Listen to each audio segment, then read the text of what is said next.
I'm Seamless, and today I want to talk to you about the ZoneMatrix. Just by looking at this thing, you can already tell what this is.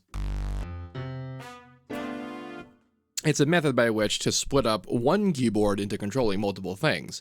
However, this thing is specifically designed to allow you to do this within Kontakt. This is so that you can control multiple Kontakt stuff and have an unbelievable amount of control in terms of shunting around things like velocity, CC, and also just overall layering.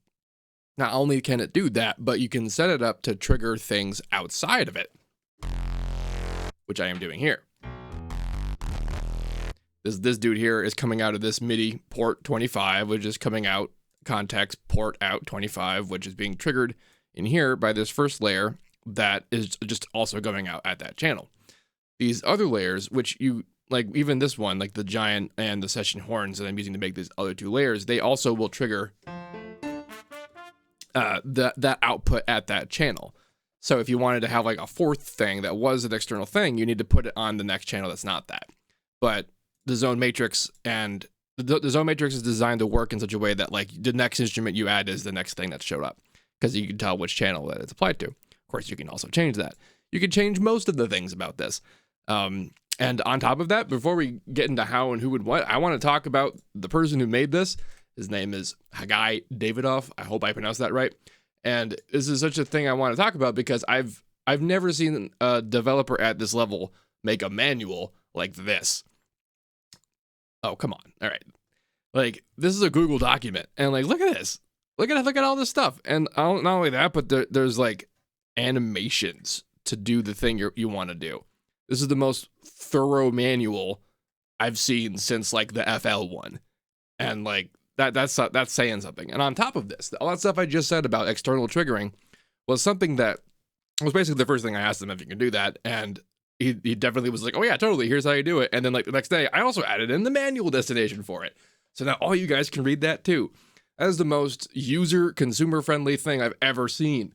And that deserves mentioning, and it deserves support. On top of that, this is also a fairly powerful, ridiculously good piece of software. The whole job here is that you want to be able to perform a whole bunch of stuff, but not be limited by the fact that you've created up like a big zone that like you're stuck with. Like, cool. You have a keyboard, you zone it up, and now that's what you're performing with. And what do you do? Well, there's also this key switching availability and program switching availability. So you actually straight up can because it's Kontakt and that's how they roll. You can set up key switches that will change the scenes. That's right, there are scenes where you can set up different zones and be in between. And here's how you copy scenes and stuff. And then there's also shift clicks and click commands for everything, just to make everything like the person who made this really liked being efficient about using stuff. I like it when programmers are also the users of their own stuff, because they end up learning a lot about what they need to do with their things much better than someone who predominantly relies on feedback, like from users. Anyway, program change is the MIDI format for just picking presets. Like if I were to play a thing and have a program change that's just triggering FL, it would pick one of these to change to. Right now I have the keyboard locked to Kontakt, so I don't get that confused. But you can, if you have a keyboard that has buttons that are program change, or you can change them to be program change, you can set them up to be that here and then use that to change the scenes if you just don't want to use a keyboard switch, which you also can do. Like I feel like I've avoided doing a lot of keyboard-based performance-y things, primarily because something like this didn't exist. That like every cool thing I was going to do about performing or writing could have been better written, and generally can only be expressed written, because changing stuff like this on the fly is usually kind of hard. Like, as you can see with this, something like Patcher, like ports out, MIDI out, whatever, I could probably set up something like this in FL, but it would take about as much work as it took to make this thing. And that this exists kind of makes me not want to need to. Sure. On top of the key range splitting, there's also velocity splitting. I have over here in this scene an example of it. It's actually kind of hard to play low velocity notes, but point is, you can these key ranges are all layered together. They're all triggering all the notes, but now which one that gets triggered is being filtered by the CC, or rather by the velocity. There's also the CC filter. I just kind of brain farted there, but this can let you set up like pretty good, like almost on the fly round robin stuff. Like if you want to have like 2 different things triggered at once or whatever, this is like sample level stuff that you could do, but now just triggering a MIDI this way. And of course, again, there's tools for setting this up, and it's just that it's just not as available in an individual package like this. CC filter is a fun page. What this place does is like, because again, this is one keyboard with one input that's triggering a whole bunch of stuff at once. So that means that if I have a pedal or my mod wheel or my pitch bend wheel move, it's going to bend everything unless I don't want it to. And that means I can do things like have a solo lead or a bass or whatever that's bending all over the place, and then the other stuff just won't, if I have 3 hands.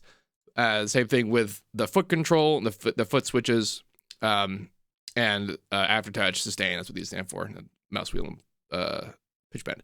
Plus you get to assign your own CCs, whatever you want that to be. And then also similarly you get to disable them on and off for when they go into what channel. It's very, very well thought out. In here, this mixer is for setting up like the Kontakt stuff, because this was originally designed just to kind of work with Kontakt stuff. And the thought of it here is that like, this is just already linked to the Kontakt's volume mixer, so you get to do that. However, this has nothing, unless you tell it, unless you make it and work and set it up to be this way, this does nothing to the output of the thing you're triggering outside. And you will need to, if you really want to, set this knob up to be that, or just handle that separately. Like if you're going into doing external triggering, you're probably ready to handle it separately anyway. Yeah. Up here we have where you save the preset, where you load the preset, where you reset everything, the panic button. There's also individual resets, which is mostly the command click thing, which all of that stuff you could find in the manual, very, very, very clearly written out. I just can't get over how cool that is. Like, I really think I'm mostly used to seeing that out of like giant corporation places that like kind of already had everything else going. Like it's very rare to see like a low level kind of independent individual manage to put out such a high quality thing like that. Like if no one told me that this was if you told me that was like a 30-person like company, I'd believe you. Anyway, mostly my endorsement of this is just like I very rarely see something this efficient, and like this might actually get me to use Kontakt stuff more. Like that's how good this is, and I want everyone to see this. And also you should go to the link in the description to this dude's webpage and see the other things he's got, because this is for like this is the zoning for the keyboard thing, but he has a whole other thing called a note matrix and one whole thing that's just a CC matrix. And like I was considering getting a hardware version of one of those. So the idea that we just can have that, like, neat. Anyway, I dig the hell out of this thing. If you guys have any questions about this, please let me know. Don't forget to like, comment, subscribe, and all of that good stuff. And as usual,